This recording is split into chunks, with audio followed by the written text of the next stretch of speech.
for American servicemen, one item of food in particular was guaranteed to boost their morale. Yes, that winning combination of a Pemmican dolly and a freshly baked donut was all it took to really raise their GI spirits.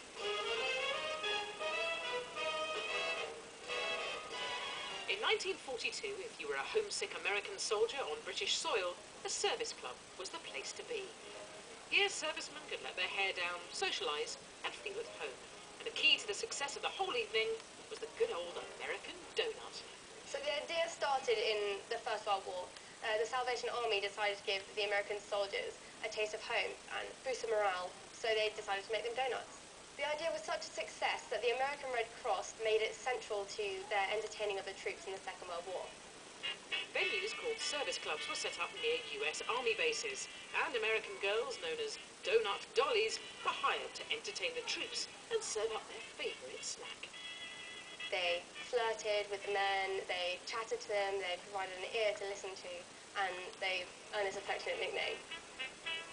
The service clubs were all about good, wholesome fun, and the Doughnut Dollies had to abide by a strict set of guidelines on how to behave.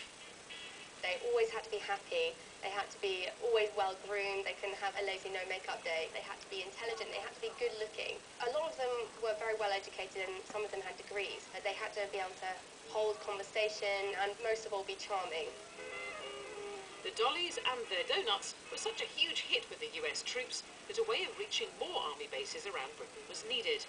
Old Green Line buses were transformed into Clubmobiles, a service club on wheels. Run by the Dollies, they dispensed donuts by the truckload.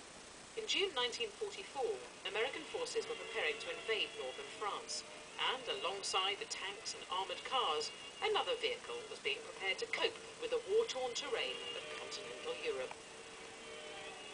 Nearly 100 2.5-ton troop carriers were converted into Clubmobiles, and the Doughnut Dollies had to ready themselves to enter a war zone. The hostesses, they were given instructions into how to keep the trucks running, maintenance, in case they broke down. In the layout of the Clubmobile, it was a giant donut machine, so everything was fresh, being served up. The donuts weren't your supermarket donut that you get nowadays. They were hand-cut and thrown into a deep fat fryer. Sometimes they were a bit burnt, sometimes they were a bit undercooked. They weren't always round. You were lucky if you got a hole in the middle.